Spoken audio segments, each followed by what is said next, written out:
Let's get this sports podcast party started, all right?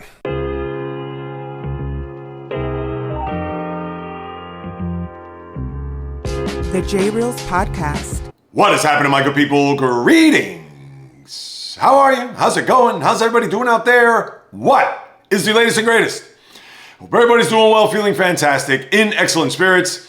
Just a few more days remain in September, which means the sports world is really ready to kick it up another notch, which also means so is the latest podcast, as this is the JAYREELZ podcast with Joe's JAYREELZ. For my first timers, welcome aboard. And for those who've been banging with me going back to the very beginning, somewhere in the middle, or even as early as this past Monday, I welcome you guys and gals back. And a quick housekeeping note, tomorrow, 10 a.m., you want to stay dialed into the YouTube channel if you haven't subscribed. And if you have not, please do so.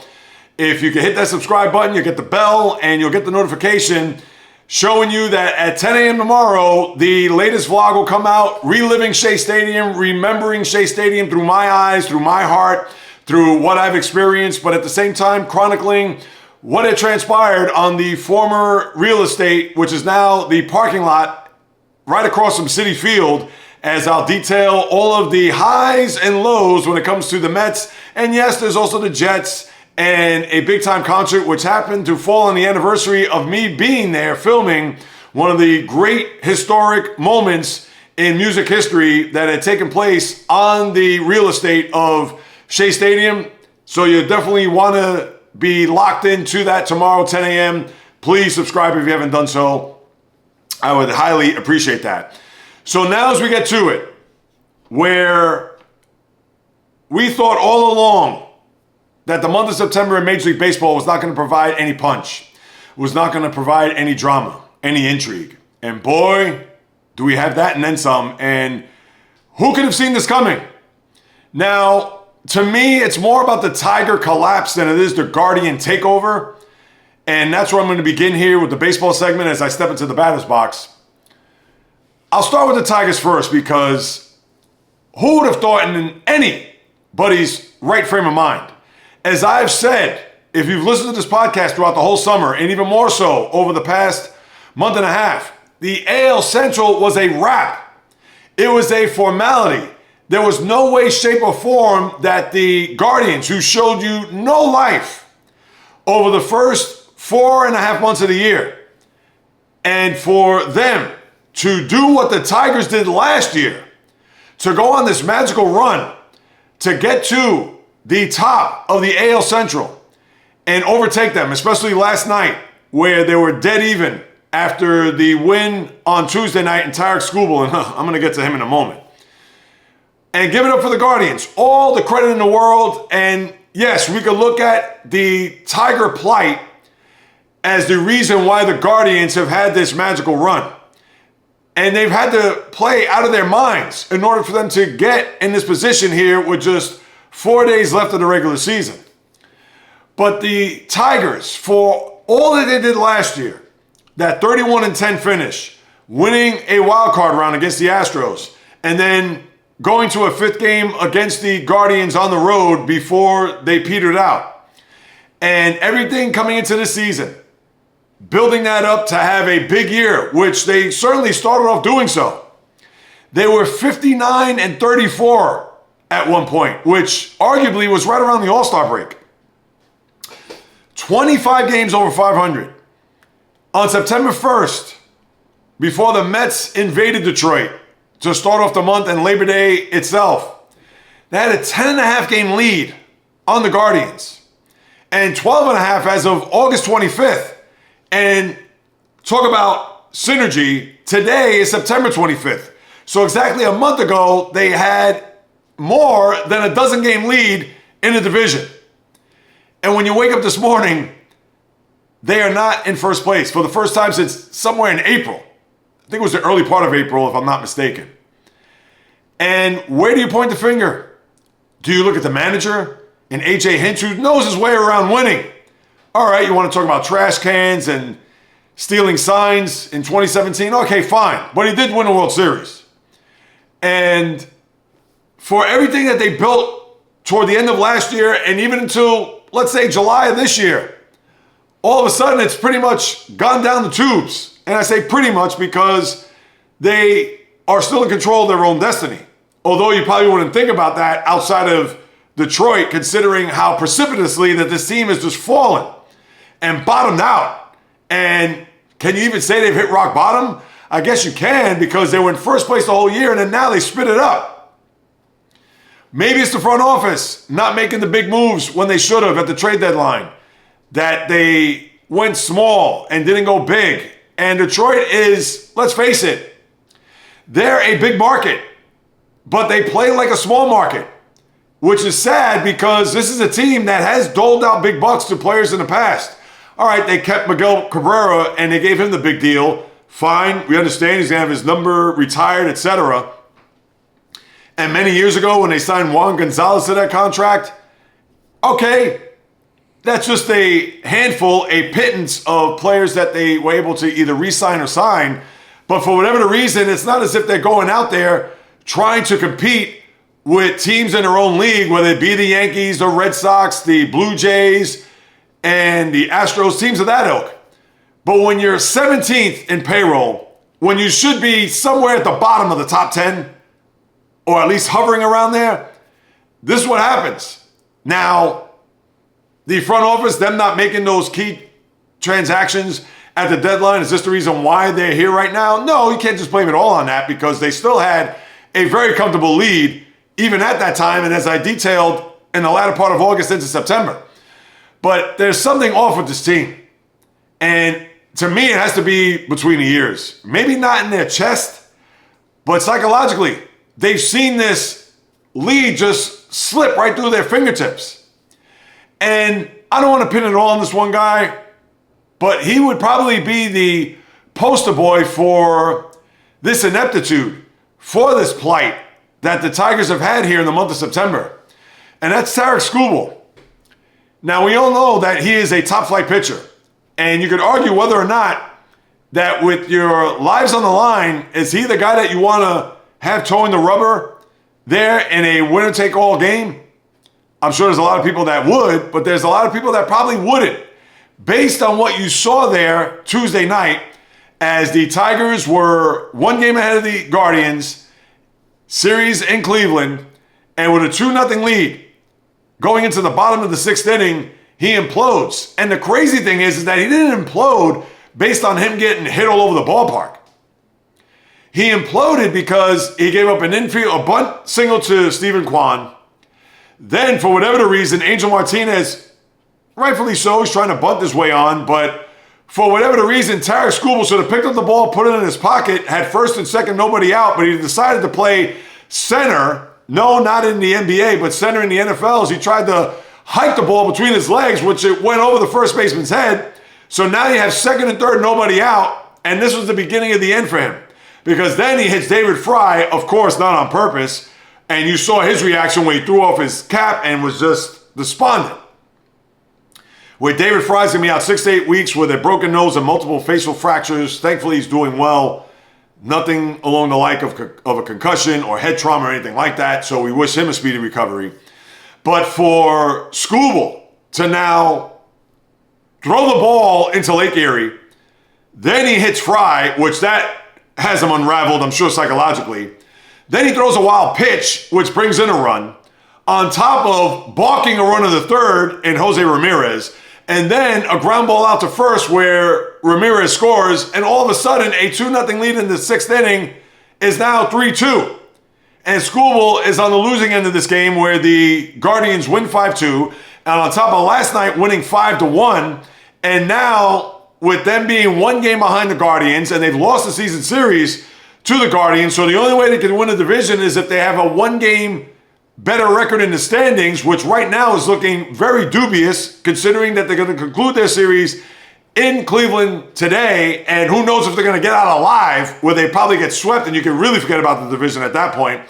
But then they go to Boston after that, where Boston is fighting, maybe not for their playoff lives, but with the Tigers and Red Sox fighting it out for that final playoff spot, as well as the Astros. Talk about a team that is ready to go on vacation. It's the Astros, and I can't figure them out for the life of me. But now you have a scenario where, as I started, with the drama, the intrigue, etc., you have a scenario where Boston, Detroit, and Houston could be battling it out for 2 spots when it's all said and done. Now, if you're the Tigers, you may want to get the 5th spot because I don't know if you want to go back to Cleveland next week in a wild card scenario.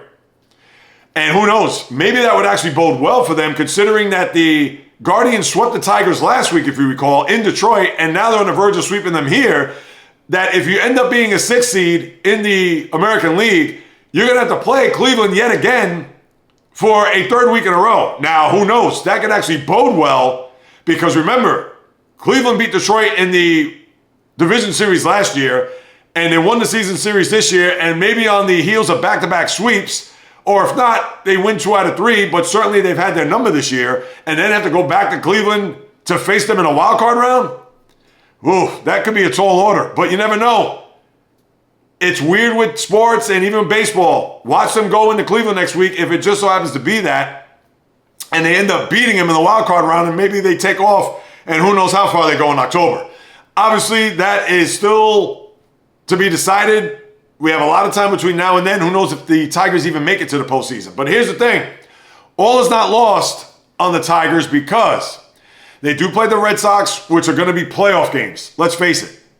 Even today, in essence, is a playoff game, despite the fact that they're probably not going to win the AL Central. And with the Astros in a free fall, that they can't even beat the Sacramento A's, and then they go play the Anaheim Angels to close out their year. Now, do you trust the Astros to get that final wildcard spot? I don't. They have been so up and down. When you think that they're hot, they're playing well, look out, then they go the other way. And when they go the other way, that's when they turn it up, and next thing you know, they're in the playoffs. But I'm not going to trust the Astros as far as I can throw them. I think the Tigers will prevail when it's all said and done. They'll find a way to get into October. But my thing is when we take a look at the standings, is do they end up 5th or do they end up as the 6th seed? Now, the Astros could somehow, some way sneak in. And remember this, the Tigers have the tiebreaker over the Astros. So even if they end up with the same record, the Tigers will get in. So the Astros are going to have to overtake them. Now, the Tigers are in the midst of this terrible losing streak. You would think at some point they have to win a game or two before this is all said and done. But when it comes to the wild card, here's where we stand. Now, the Yankees are set. They're going to be the 4th seed, but they could also overtake the Toronto Blue Jays, which I'll get to in a moment. But you have a scenario where the Tigers are 2 behind the Red Sox, but no biggie because they play them over the weekend. But I understand, with the way the Tigers have played, they can't even beat a Little League team at this point. But they still have destiny in their own control, and they could still actually get the 5 seed. Now, they're going to have to run the table probably to do so, but they are still in good stead to make the postseason based on the tiebreakers and, of course, their upcoming opponent here over the weekend. Now, how they're going to fare is the unknown because of how awful they played. They're in the midst of this 8-game losing streak, and even with the Astros in a 5-game losing streak, it's almost as if it's hot potato, which I'm going to get to when we talk about the National League. It's like, I don't want this playoff spot. I don't want to win a division. I want to go on a vacation to Cancun. That's how these teams have been playing here down the stretch, which is just mind-boggling when you think about it. But that's what you have. So even with the Tiger plight, they still have control of their own destiny. And as far as the Guardians, now, if they do play Detroit in the wild card round, they have to make this stick. So they're not getting off the hook. We could talk about how great this run has been. We could talk about this comeback of the ages. We could talk about how, think about this. They were 15 and a half games behind, I believe, dating back to June. No team has overcome of any type of deficit that big in the middle of a baseball season. The biggest was the Boston Braves in 1914 when they were down 15 games and they actually won the National League that year, and they actually won by like 12 and a half games, which is crazy. And then you have the Yankees, of course, with the Red Sox in 78. They had a 14 and a half game deficit. I believe it was in the middle of August, or maybe it was July. And we know about the Boston Massacre there in September. And then they had the 1-game playoff, the classic there, Yankees, Red Sox, Bucky Dent, etc. But now you have the Guardians as the team that has overcome the biggest deficit to now likely win the division, which we think. But they got to make this stick. And no, just by not winning a wild card round, they would have to at least maybe get past the divisional series. Because all this hard work, and then what are you going to do, run out of gas? Which could happen. And I don't want to throw cold water on this run and what they've done. It's been remarkable. But when you have something like this, think of the 2007 Rockies when they concluded their season. And what were they? I believe they won 20 of their last 21 games. And remember, they swept the Phillies in the divisional series, and then they swept the Arizona Diamondbacks in the championship series before getting to the World Series, and then they got swept by the Red Sox. So yeah, you can have this great run, and you can win a division out of nowhere, and everybody in Cleveland, which, hey, how could you not root for the Guardians? They haven't won a World Series since 1948. So listen, I hope they do well in the postseason. Anything to not have the Yankees get to a World Series is fine with me, but you're going to have this run and then all of a sudden spit it up. Let's say the Tigers go in there and somehow, some way, to reversal of fortune, they win that series. Now, again, I don't have a crystal ball right now, and on Monday we'll preview the wild card series. But give it up. Tremendous job, but we'll see come Monday how far this could go if you're a Guardian fan. And certainly in what they've done here is just, again, flat out stupendous. But that's your American League deal. Now, as far as the National League goes, it is hot potato. It's almost as if one team doesn't want it, and it's going to end up being the team that doesn't want it's going to win that final wildcard spot. Now, before I even get to that, my apologies. I got to get to the AL East, since we're going AL-NL. I think the Yankees are going to win the AL East now. I'm shaking my head if you're watching on YouTube or on Spotify, but if you're listening on Apple or Spotify or any other podcast platform that you listen to think that the Yankees, who, let's face it, late June, July, even up to mid-August, this was a team that was floundering. This was a team that had just questions abound from their fundamentals, their base running, their defense, their lack of punch, their bully offense, and their bully offense. I don't care what people are going to tell me. They're a team that if they're not hitting home runs, they're not going to win these games. But with that being said, they righted the ship over the past month, and now they're in a flat-footed tie with the Blue Jays for first place in the AL East. Now, the Blue Jays have the tiebreaker because of the season series, but with the Blue Jays in a fight against the Red Sox, considering they lost the first two games of that series, and then they do have the Rays coming into Toronto over the weekend, so we'll see how that goes. But as long as both of those teams are still standing with the same record at around 6 or 6:30 p.m. Sunday evening, then I'm fine. But I think the Yankees could run the table because the Orioles are going into Yankee Stadium over the weekend, and I'm sure the Yankees right now, they're salivating. They could taste it. Whether or not they're going to get there, that we'll have to wait and see. But I could see the Blue Jays losing another game, and I could see the Yankees running the table. Now, they may stub their toe and lose a game, and if they do so, I would think Toronto will still end up being the division winner, despite them being tied. But after the game Tuesday night, when the Yankees won dramatically in walk-off fashion, when they clinched the playoff spot, and then the Blue Jays lost to the Red Sox, at that point I thought, I think the Blue Jays are going to lose this thing altogether. And I don't want the Yankees having a bye. I want them to have to go through the wild card. Let them play the Red Sox in the first round. And who knows? That's also other motivation. They don't want to play the Red Sox, and the Red Sox are starting to get themselves together a little bit with these two games over the Blue Jays. So let's see. Monday, we'll rehash it all out, especially American League. And now let me fast forward to the National League. Because as I mentioned just a couple of minutes ago, whomever is going to not play hard, whomever doesn't want it is going to end up winning it, which is a shame. And I know I'm kidding when I say that. But you had the Mets win a dramatic game there the other night. They were down 6-1. They came all the way back. Nimmo hits a 3-run homer to tie it. Then they take the lead 7-6. Cubs tie the game, and then Francisco Alvarez hits the home run in the 8th inning to make it 9-7. You had Edwin Diaz, 6 up, 6 down, 5 strikeouts. The Mets win. And you think to yourself, could they possibly do it? Now, it's only one game. And with the Reds, who I don't know if they're ready for prime time because now they've lost not one but 2 games to the Pirates here. So thank you. I'll send a Christmas card out to Paul Skeens and company there if the Mets hang on to survive. But bad job by the Reds there. And they hosted these games too. And mind you, the Brewers are where the Reds are going to go next.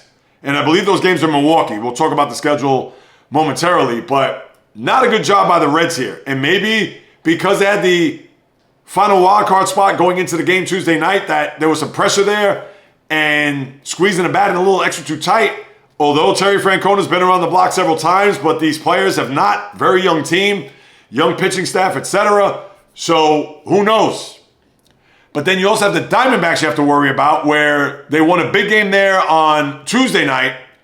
And then last night it looked like they were going to win another game as they were down 3-1 in the 8th inning. They scored 2 runs, but then they lost in extras.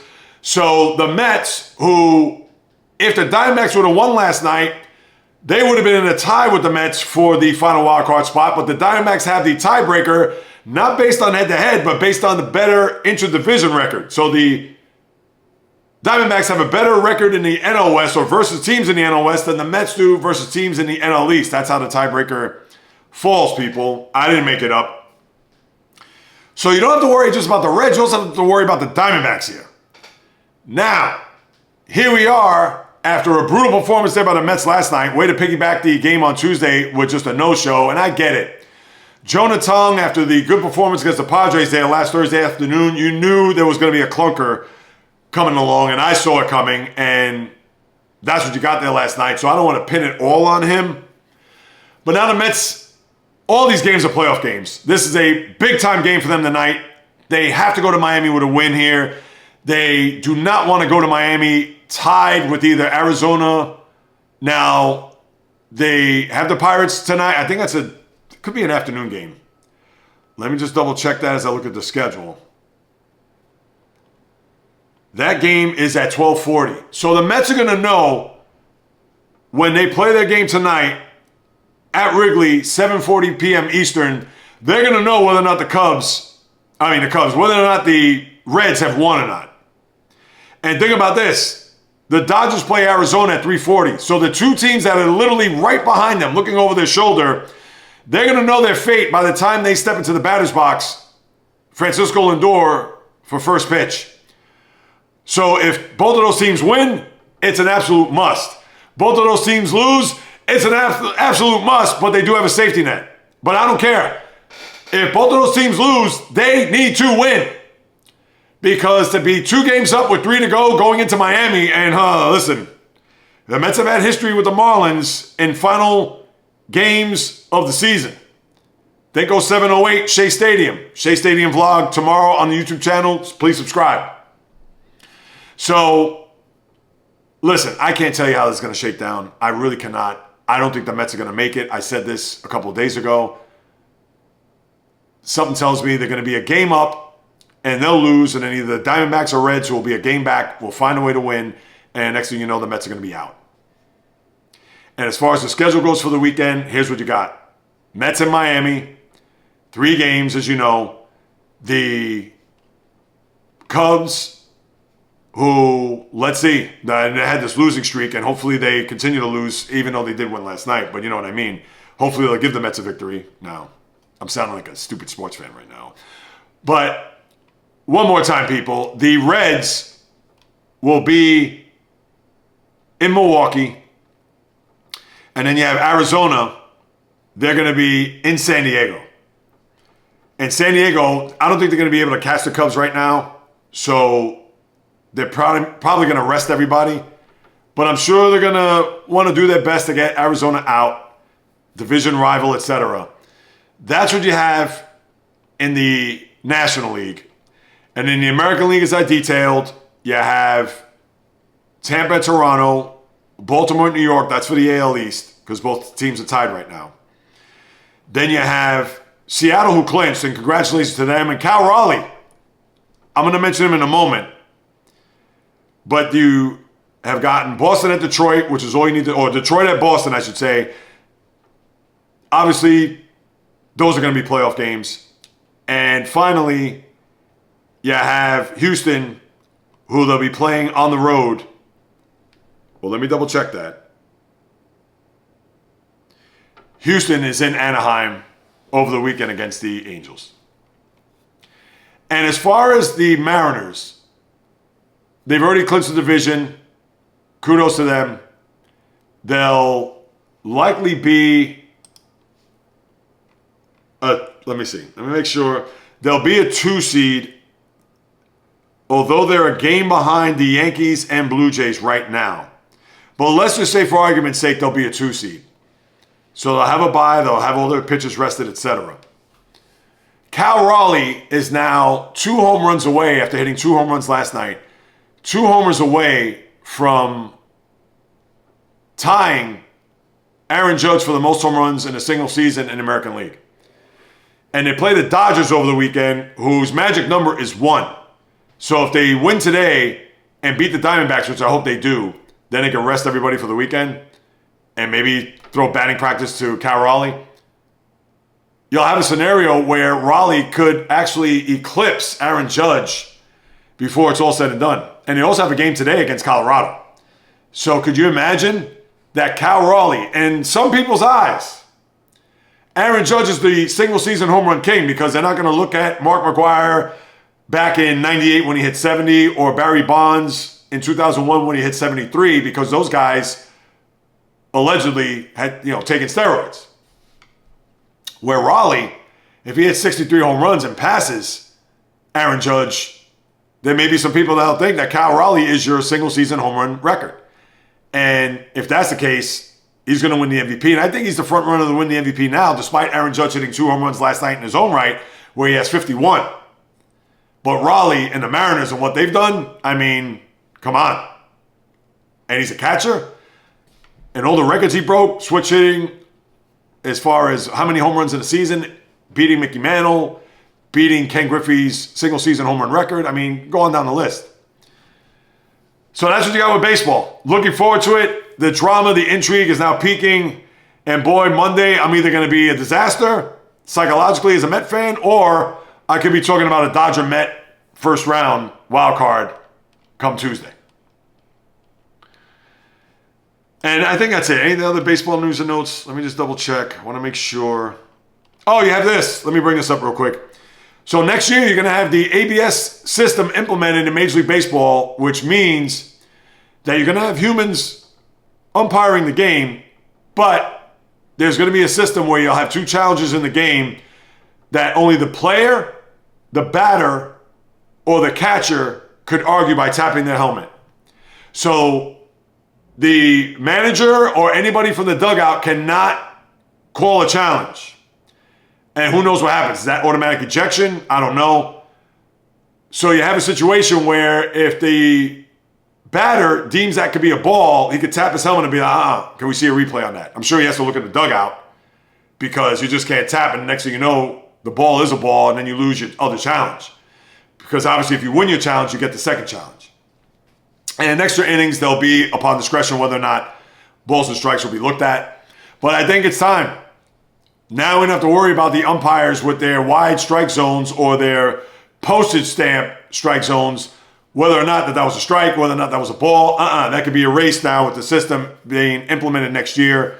And remember this, people, it does not include check swings. This is just literally balls and strikes in the strike zone. So if a batter swings and let's say check the swing, but the first base or third base umpire calls him out, you can't review that. It's just a matter of balls and strikes in the strike zone that could be argued or that could be challenged. And therefore, I think that's fantastic that baseball is going in that direction. And let's see how that works out next year. All right, now let me turn my attention, get out of the batter's box, into the gridiron as I put on my helmet and shoulder pads, NFL. You have 3 good games, 1 o'clock, 4:25, and 8:25 or 8:20. And you have your first international game, which involves my team, Minnesota at Pittsburgh, which, for those diehard Steeler fans out there, the last time that the Steelers played overseas was, I believe, was in Wembley. It was in London. This is the first game ever in Dublin, Ireland.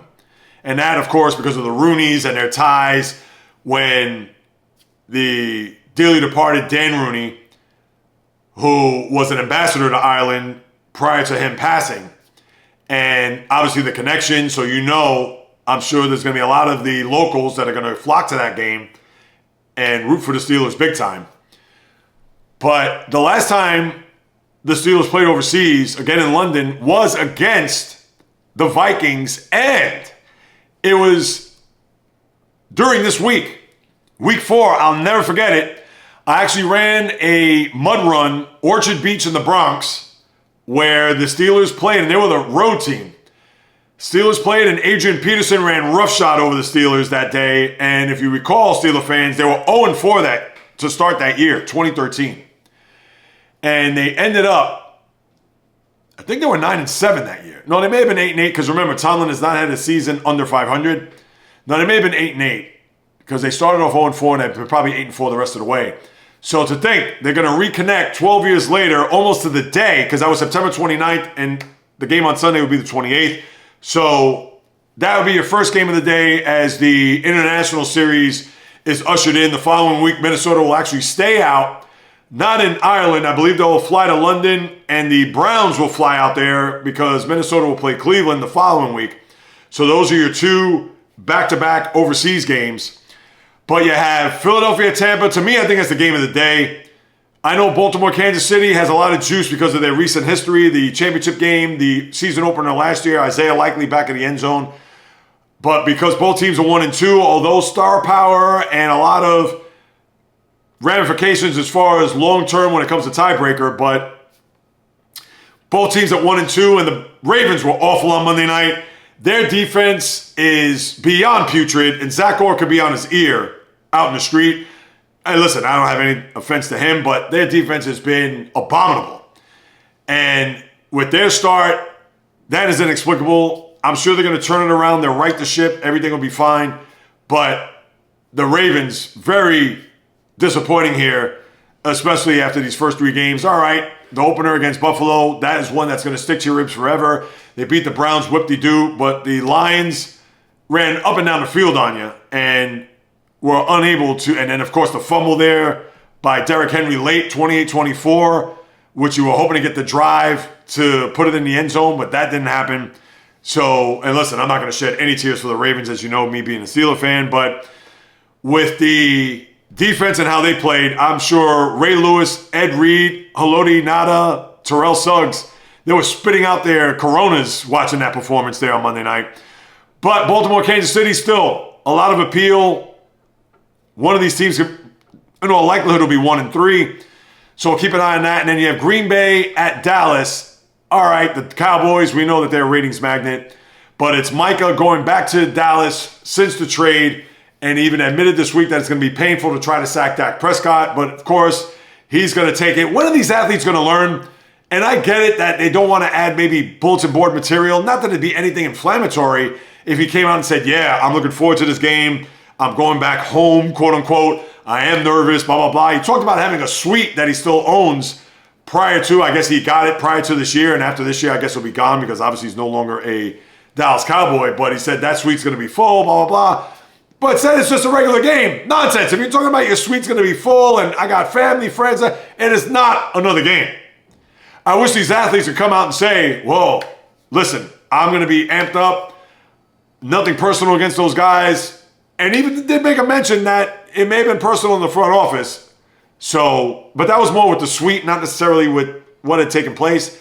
And he may have made a hint of that now that I think about it. But anyway, the bottom line is that Mike is going back, and let's see what kind of game he's going to have after that putrid performance there, especially in that fourth quarter against the Browns as they got their first loss of the year. So those are the 3 big games. Tonight, Seattle, Arizona. I know both teams are 2-1. All right, I don't want to knock it or kill it. Should be a good game. We know these Thursday night games are always a bore. They're not really nail-biters. They're not really down to the final couple of minutes. So we'll see if Arizona, after losing to San Francisco in heartbreaking fashion, and Seattle with the big-time win against New Orleans, let's see how that translates into the game tonight. But besides that, and then you have 2 Monday night games, which you know I love. I just can't wait for. And both of those games are duds. Jets at Miami, find something else to do. and Cincinnati at Denver with no Burrow and Jake Browning at quarterback, I will pass. And the other games throughout the course of the Sunday schedule is an absolute snooze fest. Watch the Ryder Cup or watch the baseball. How about that, especially if it comes down to that final day. Here are your games on Sunday. Washington and Atlanta. New Orleans at Buffalo. Oof. Cleveland at Detroit. Eesh. Carolina at New England. No thanks. Chargers at the Giants. The Jaxson Dart era begins. And I have to say, that is out of desperation. Because you're all of a sudden going to scrap 3 weeks of Russell Wilson. Granted that the last game was not great. He did have the big game against Dallas, but that's more of an indictment on Dallas' defense than it is maybe on Russell Wilson and the Giant offense. Okay, I understand that. But now you're throwing this kid into the fire after week 3? As if Jaxson Dart is going to be the answer?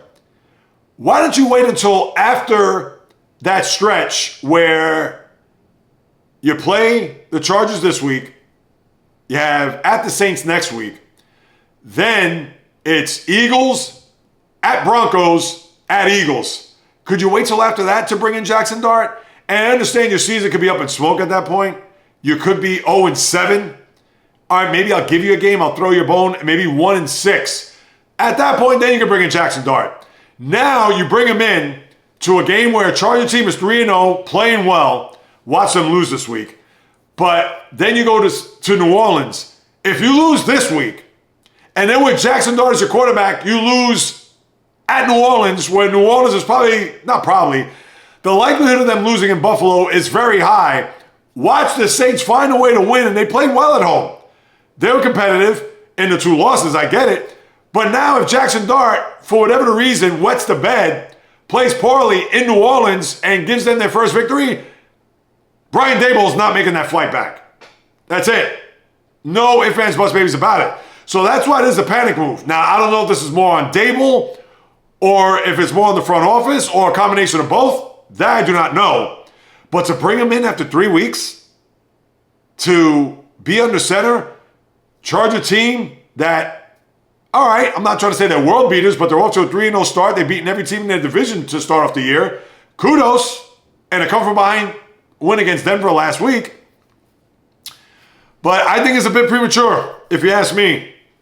If they're 0-7 or 1-6, or maybe with Russell Wilson, they maybe surprise and win 2 games. And by surprise, what? They're going to beat the Saints, and maybe they would beat the Chargers here, or go to Denver with Russell Wilson. And you mean to tell me that Russell Wilson didn't want to stick it to his former coach and team? Where that's why you wait until after that second Eagle game, see where the dust settles, and if you're 2-5, how the hell with it? Our season's over. Now we bring in Jaxson Dart. Fine. Not now. Is he even ready? I'm sure he's going to say he's ready, but, I mean, who are we fooling here? Ugh. Tennessee at Houston. It gets better, people. Jacksonville at San Francisco. All right, Jacksonville's 2-1. Yeah, but come on. Anybody's running the set to watch that? Indianapolis at LA, the Rams. I get it that the Colts are 3-0, but do you really believe in the Colts right now? Let me see them win this game, and then I'll take them seriously. Chicago at Vegas. Ugh. Green Bay at Dallas, as you know, and then the Monday night games. And that's your NFL schedule. Now, is there anything else to discuss here? Oh, my knockout pick, which I'll get to. But speaking of the Niners, Nick Bosa out for the year with the ACL tear. Huge blow. We know no Brock Purdy. We know no George Kittle as of right now. And Juwan Jennings. So they are literally scotch tape and bubblegum putting that team together in order to keep themselves in a very now hotly contested NFC West. CeeDee Lamb out 3 to 4 weeks with the high ankle sprain. So they lose a big weapon. So now it's going to be George Pickens unless defense is going to double team him. So I'll wait and see on that. Najee Harris also done with an Achilles tear. Talk about the Chargers and their run game. So now they're going to have to piecemeal it together for a one Justin Herbert just to kind of at least have a semblance of a running game. And not that he did a lot in the first couple of games anyway, but still. And my knockout pick. Now, I know the last 2 weeks I went light, meaning that I went for what I deemed to be automatic. Baltimore over Cleveland, and it's Seattle over New Orleans, which were 2 blowouts. So now I'm going to be cute here, which is very dicey. But the only reason why I'm picking this team is because they're due to win a game. They're at home. And this team who's had 2 games at home, now they're on the road. Rookie quarterback. And even more so, this is a team, because remember, with the knockout picks, you can't pick the same team twice. So let's say I could have easily picked Detroit with Cleveland going there after Cleveland won last week. Because that would be just a typical Detroit 48-17 type game. But I said, no, I want to save Detroit for somewhere down the road. So I'm going to pick this team instead, because then I don't have to worry about them down the stretch. The Houston Texans. Again, 0-3, haven't won a game. Divisional foe. Rookie quarterback. At home. I mean, that's the only reason why I'm picking them. So let's see. Hopefully I live to see another week. I mean, I can't remember the last time, come to think of it, when I got in week 4. I think I've gotten to week 3 and then went kaput. And then 1 year, now this is going way back. This is when I had my internet talk radio program, Blog Talk. I believe it was in 2000, the year that the Seahawks went into the playoffs 7-8-1. Was that 2011? That was the beast mode game. Remember when they beat the Saints and Marshawn Lynch dove into the end zone? It was that year.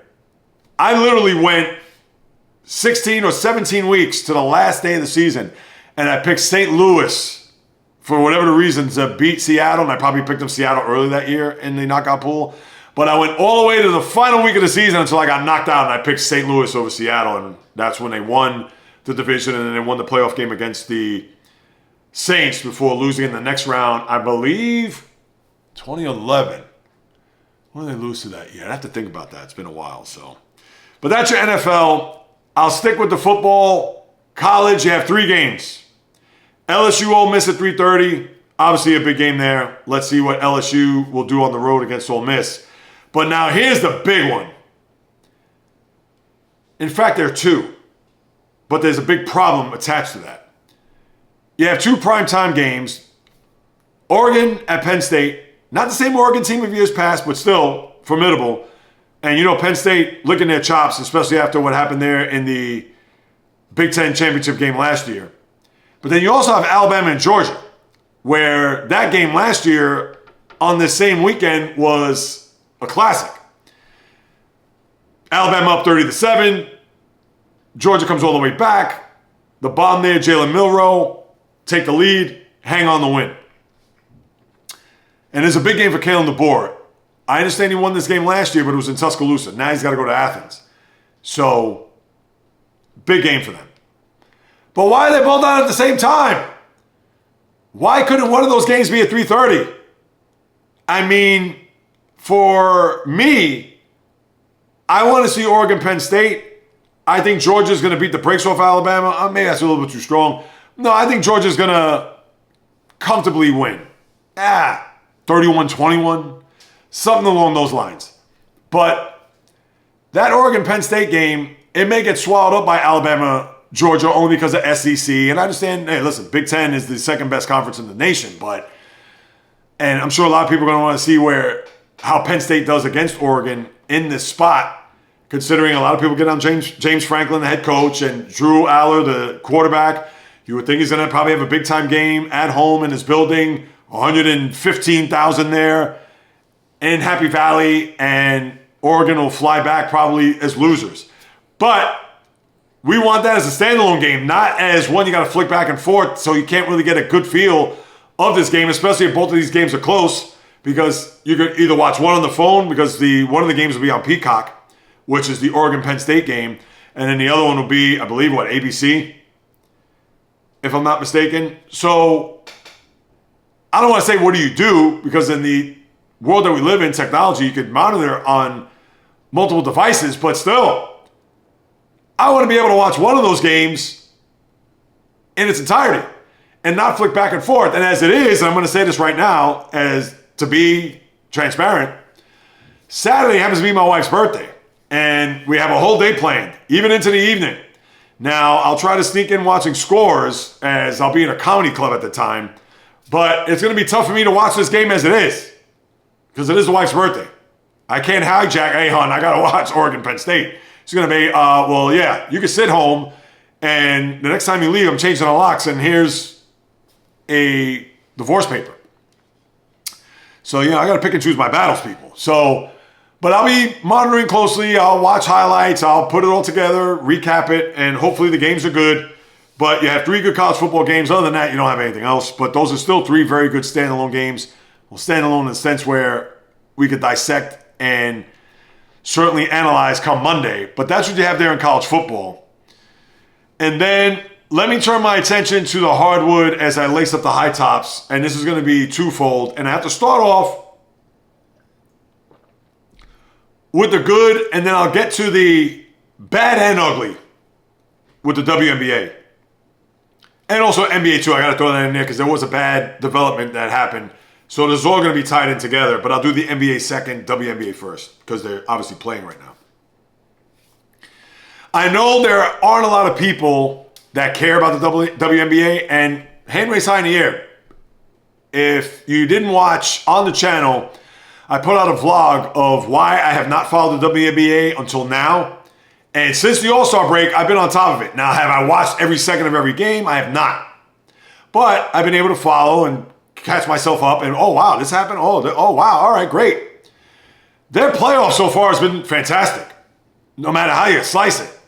You had Indiana pulling off a big upset in the first round, beating Atlanta. You had the other 2 teams that were pushed to the brink with the Aces and the Storm, and that went to the final seconds. And then you also had the Lynx also getting pushed. And here in this first round, you had the upset there where Indiana beat Las Vegas. And then yesterday or 2 days ago, you had the Mercury beating the Lynx. And it was the first time that they came back. I believe it was a 15-point deficit at the half, which is the biggest comeback in WNBA history as far as the playoffs go.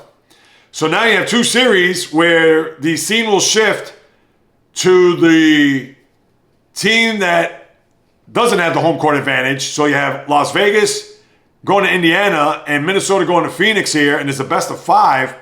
So who knows? Is this going to be a scenario where maybe Indiana could pull off another upset here in Game 3? Same for the Mercury to really push the Aces and the Lynx to the brink? I guess we'll have to find out. And those games, let me just double check. I believe that will be, tomorrow and Sunday. So, and they're both on ESPN 2, where the game on Sunday is on ABC. Now, they're going to get destroyed by the NFL. It could be Carolina, Jacksonville, and they'll still get 10 times the ratings that a WNBA playoff game will. Or maybe even 20 times the ratings. Who knows? But you do have some intrigue if you follow the sport and if you're on top of the playoff here.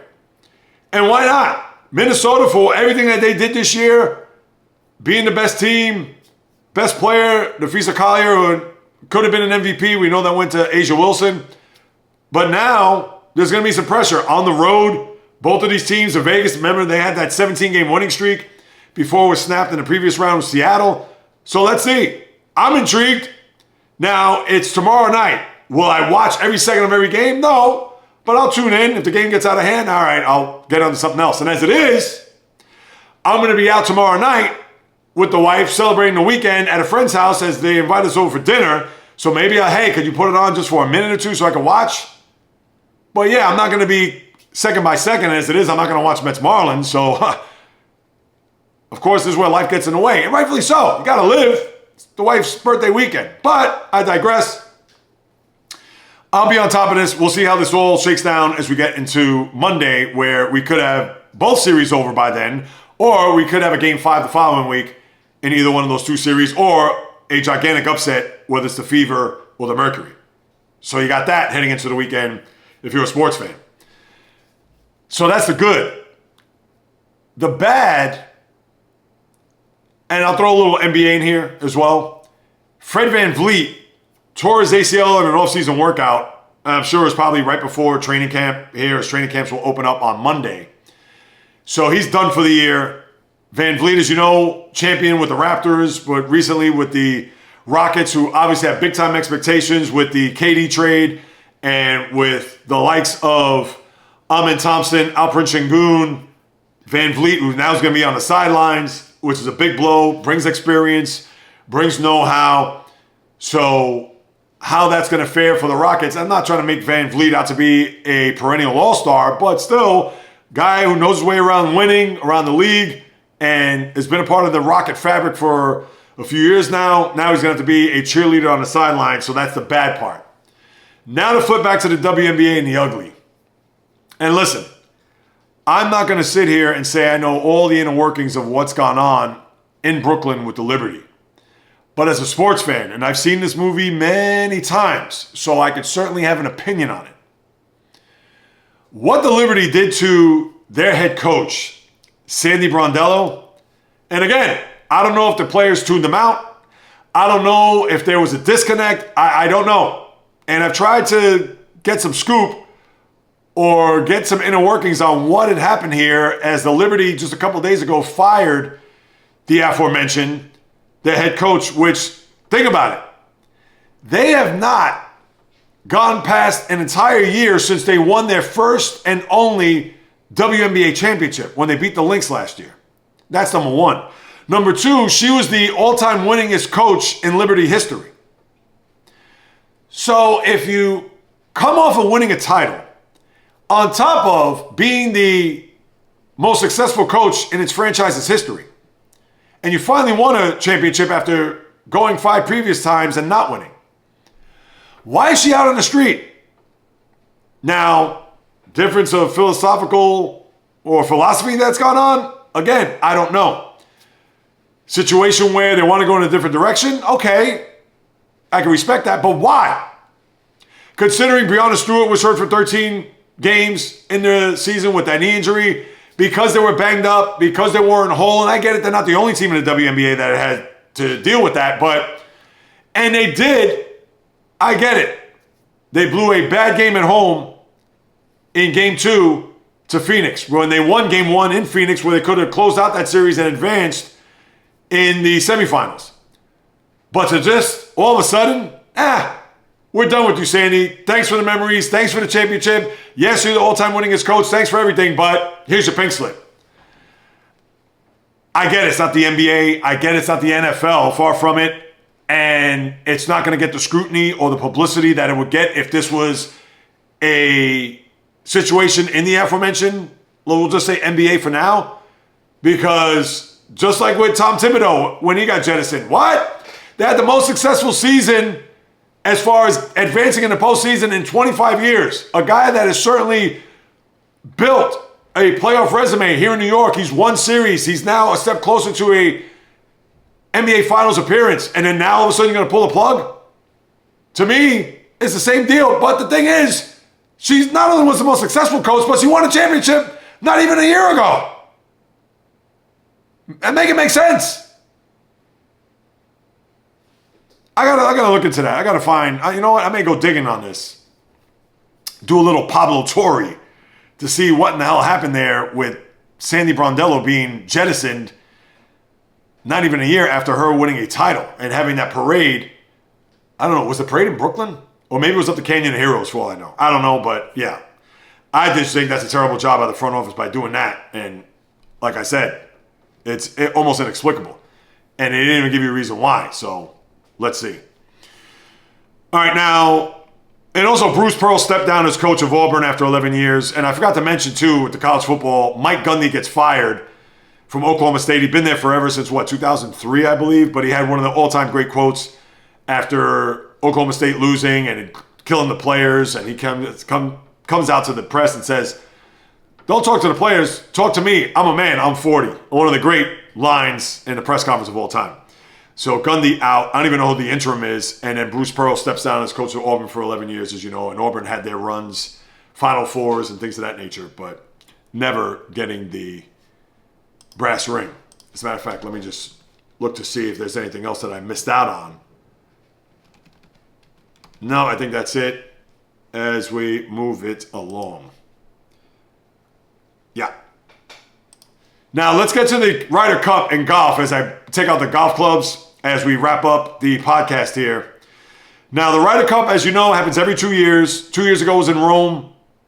The Europeans won. And in 2 years prior to that, that's when you had the kumbaya between Brooks Koepka and Bryson DeChambeau. And I believe Justin Thomas was the peacemaker there. Come on, guys. Hey, hey, hey. And they had that photo op at the end after winning.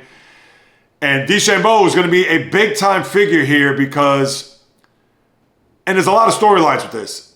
A, it's being played not too far from where I'm sitting in Long Island, Farmingdale, Bethpage Black, where they've had many U.S. Opens there. And for the U.S. team, led by Scottie Scheffler, Bryson DeChambeau, and the like. And DeChambeau, as you know, he's the personality here, especially on the men's side, with the captain Keegan Bradley. DeChambeau, I don't want to say he's the wild card here because we all know he's one of the top, arguably, he's the top 3 player in the world. And he's probably his third. You maybe even say second if he has a step ahead of Rory at the moment, with Scheffler being number 1. Xander Schauffele, another top golfer who hasn't performed well here in the tour over the last, since he won his couple of back-to-back. It wasn't back-to-back. Was it back-to-back last year? Did he win both Masters PGA? Last year, he may have. Oh, no, it was Scottie Scheffler last year. But forever, I'm digressing. You have a situation where, going back to DeChambeau, he's a guy that a lot of people are going to rally around, especially the golf fans that are going to flock out there to watch this tournament. And as we know, Saturday, Sunday is the foursome. It's going to be a situation where you're going to have alternate shot. Then on Sunday, you're going to have the singles go at it, where that's where everybody's going to look forward to.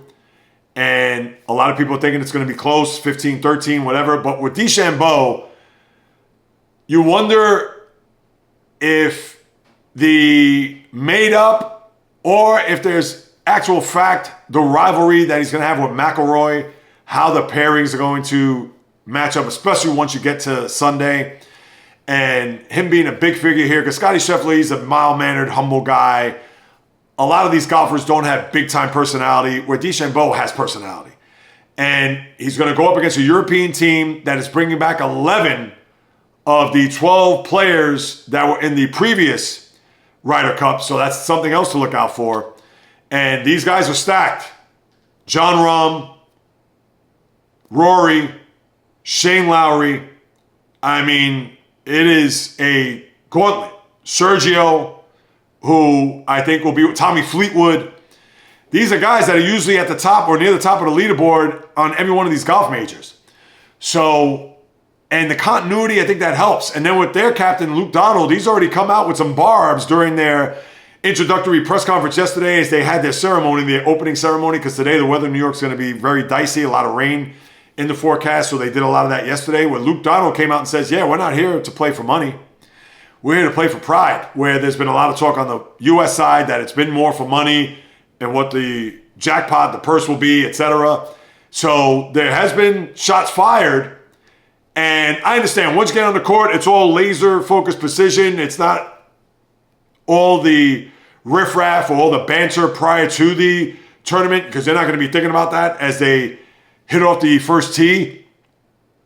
But I think this is going to be a Ryder Cup that could go down as one of the best ever. And we're going to get to wait and see Sunday. Now, it all starts tomorrow.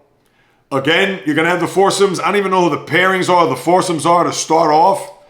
Let me just take a look at that, because they have not released that as of yesterday. Who are the foursomes in the Ryder Cup this weekend?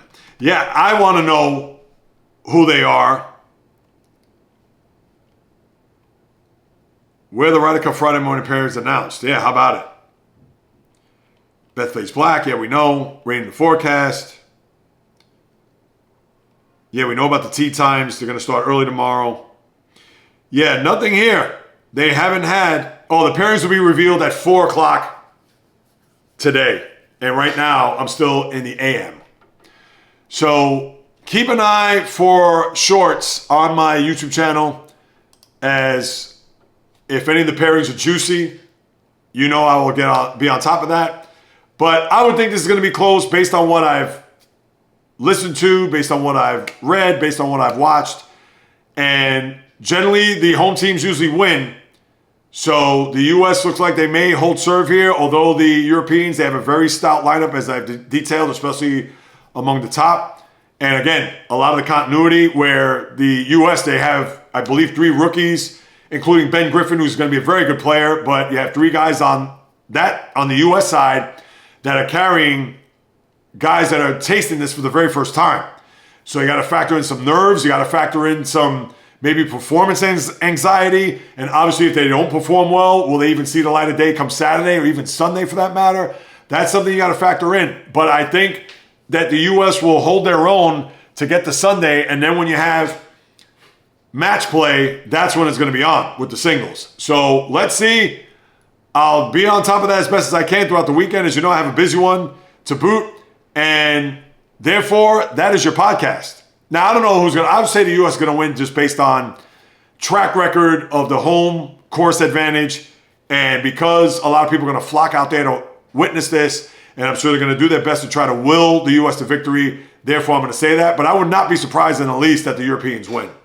And hopefully there are no incidents with the fans. You know, fans can get riled up and just... I want to go as far as saying unruly. The golf fan is not the NFL fan from the Northeast or the baseball fan from the Northeast. I would think it's a lot more tame than that, but I'll think the U.S. will prevail when it's all said and done. But I would not be shocked in the least if Europe somehow, some way wins this thing, whether close or even in convincing fashion. So we'll have to wait and see how that unfolds. And that is it. That'll do it for the latest podcast, people. I appreciate you all as we get closer to the end of the month and a new month on the horizon. You know that I appreciate each and every one of you who participate, who listen, who follow, subscribe, etc. And if you haven't done so, one more time, people, please subscribe to the YouTube channel at JAYREELZ or on any of the podcast platforms, Apple, Spotify, whichever platform you listen to. The website is jayreelz.com. If you have a question or comment, hit me up on the social media accounts, whether it's Instagram, TikTok, Facebook, the JAYREELZ Podcast, or JAYREELZ on Instagram, Twitter, JAYREELZ1, after JAYREELZ, just a number, and the old-fashioned way, the JAYREELZ Podcast at gmail.com. I'll be more than happy to follow up with you guys and gals, because whether you do or do not know, this is what I love to do, people. Passion, fire, energy, fury, you already know. As long as I'm sitting in front of this microphone and camera, I will give it my all. In the blood, in the DNA, my blood, sweat, tears, because not only do I eat sports, sleep, drink, breathe, maybe some other things that I won't mention, but you get it. Where else are you going to get all this on one podcast? Where? And a little bit in over an hour. I bring the truth, people, with everything and with anything and everything. Let me make sure I get that properly said. With all that's going on, the diamond, ice, gridiron, hardwood, golf course, racetrack, tennis court, boxing ring, octagon, you name it. From my lips to your ears, from my heart to your soul, from where I am to wherever you are, the JAYREELZ Podcast always comes correct, direct, and in full effect. From the South Bronx, the South Beach, the South Center, the South Pacific, and all points beyond. Peace, love, and God bless everybody. And until next time on the JAYREELZ Podcast, on the flip, baby.